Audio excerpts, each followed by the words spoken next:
আসসালামু আলাইকুম সমস্ত ভিউয়ার্স, আশা করি সবাই ভালো আছেন। আমিও আপনাদের দোয়া অনেক অনেক ভালো আছি। সমস্ত ভিউয়ার্স, আজকে আমরা নাবালকের অভিভাবকত্ব নিয়ে আলোচনা করব। নাবালকের অভিভাবকত্ব নিযুক্ত হওয়ার জন্য আমরা বিজ্ঞ আদালতে যে ফরম্যাটে আমরা অ্যাপ্লিকেশন করে থাকি সেই ফরম্যাটটা সম্পর্কে আপনাদের সাথে আলোচনা করব।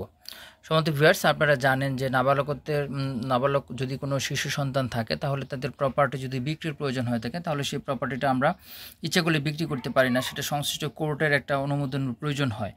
সেই অনুমোদনের জন্য আমরা 1980 সালের 8 আইনের গার্ডিয়ানশিপ অ্যাক্টের 10 ধারা মোতাবেক আমরা কোর্টে অ্যাপ্লিকেশন করে থাকি। সেই অ্যাপ্লিকেশনের মাধ্যমে কোর্ট থেকে একটা সার্টিফাই দেওয়া হয়ে থাকে এবং সেই সার্টিফাইয়ের সাপেক্ষে আমরা সেই সংশ্লিষ্ট কার্যক্রম, যদি জমি বিক্রি হয়ে থাকলে সেই জমি বিক্রি, তাছাড়াও বিভিন্ন ধরনের কারণে গার্ডিয়ানশিপের প্রয়োজন হয়ে থাকে। যদি অন্য কোনো ব্যক্তির মাধ্যমে কোনো নাবালক সন্তানকে বাইরে নিয়ে যাওয়ার জন্য রেডি করা হয়ে থাকে তাহলেও কিন্তু এই গার্ডিয়ানশিপের প্রয়োজন হয়ে থাকে, যে যে ব্যক্তি নিয়ে যাচ্ছে ওই ব্যক্তি মূলত এই শিশু সন্তানের গার্ডিয়ান।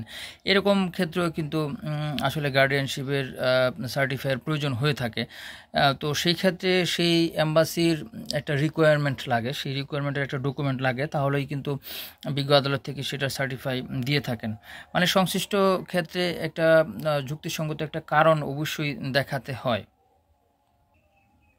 তো আমরা এখানে দেখতে পাচ্ছি একটা গার্ডিয়ানশিপ অ্যাক্টের ফরম্যাট আপনারা দেখতে পাচ্ছেন। সম্মানিত ভিউয়ার্স, 1980 সালের 8ম আইনের গার্ডিয়ান অ্যান্ড অ্যাক্ট ওয়ার্ডসের 10 ধারা মোতাবেক দরখাস্ত, এটা সংশ্লিষ্ট কোর্টে সাবমিট করতে হবে এবং পারিবারিক 8ম আইনের নামে এই মামলাটার নামকরণ করা হয়ে থাকে।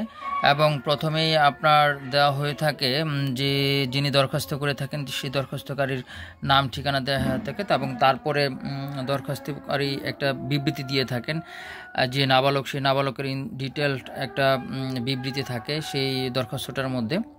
নাবালকের বয়স, ঠিকানা, পড়ালেখা কোথায় করে, কিংবা পার্মানেন্ট ঠিকানা, এটসেট্রা দিয়ে একটা বিস্তারিত বিবরণ থাকে এবং কী জন্য এই নাবালকত্বের গার্ডিয়ান হওয়ার জন্য সে ইচ্ছা প্রকাশ করছে সেটার একটা বিস্তারিত বিবরণ থাকে। এবং সেখানে অবশ্যই উল্লেখ করতে হবে যে কি জিনিসপত্র বা প্রপার্টি সে ট্রান্সফার করবে বা বিক্রি করবে, কিংবা কি কারণে সেই গার্ডিয়ানশিপটা চাচ্ছে সেটার একটা যুক্তিসঙ্গত কারণ, কিংবা এভিডেন্সিয়ারি একটা ডকুমেন্ট বা এভিডেন্সিয়ারি একটা বিবৃতি অবশ্যই তার আর্জিতে থাকতে হবে।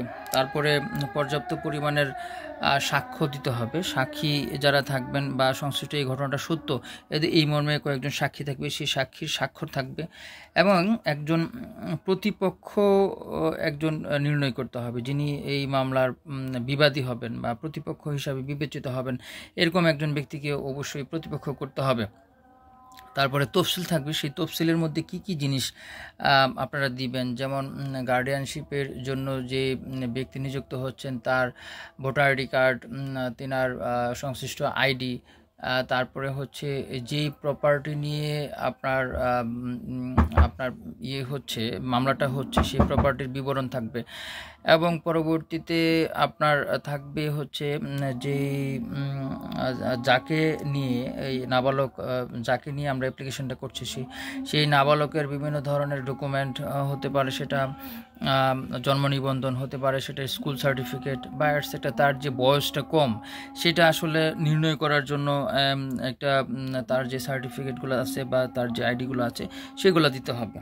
তো তফসিলের মধ্যে এই সকল জিনিসগুলো ইনক্লুড করা যেতে পারে। তারপরে এই মামলার অ্যাক্টিভিটি যা সেটা আমি বলছি, তার আগে বলে নিচ্ছি যে হলফনামা থাকবে। একজন এই দরখাস্তকারী একজন হলফনামা দিবে যে এই ঘটনা সত্য এবং তিনি এই ঘটনা সম্পর্কে সম্পূর্ণ লাইবেল, এবং এই ঘটনার প্রেক্ষিতে যে সার্টিফিকেট বিজ্ঞ আদালত করতে সাবমিট করবেন সেই সার্টিফিকেটের কোনো মিসইউজ করবেন না, এবং এই নাবালকের সম্পূর্ণ দায় দায়িত্ব পরবর্তীতে পজিটিভলি উনি নেবেন। কখনোই এই নাবালকের কোনো ক্ষতি হয় সেটা উনি চাইবেন না। এই ধরনের একটা হলফনামা উনি দিবেন বিজ্ঞ আইনজীবীর সামনে।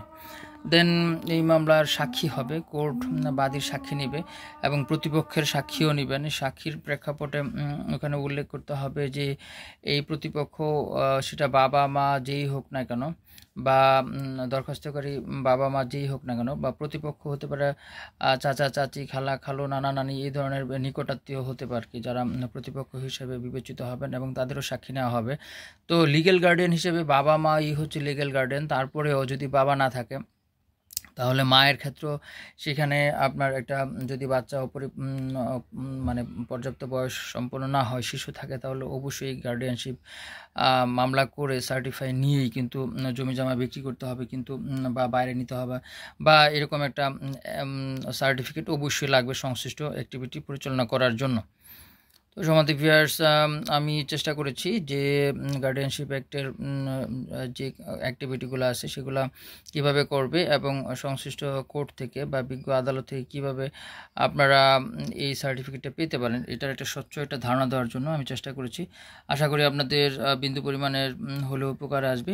তো আজকে এই পর্যন্তই। সবাই অনেক অনেক ভালো থাকবেন। আর ভিডিওটা যদি ভালো লাগে তাহলে অবশ্যই আমার চ্যানেলটা সাবস্ক্রাইব করবেন এবং লাইক কমেন্টস করবেন। ধন্যবাদ সবাইকে।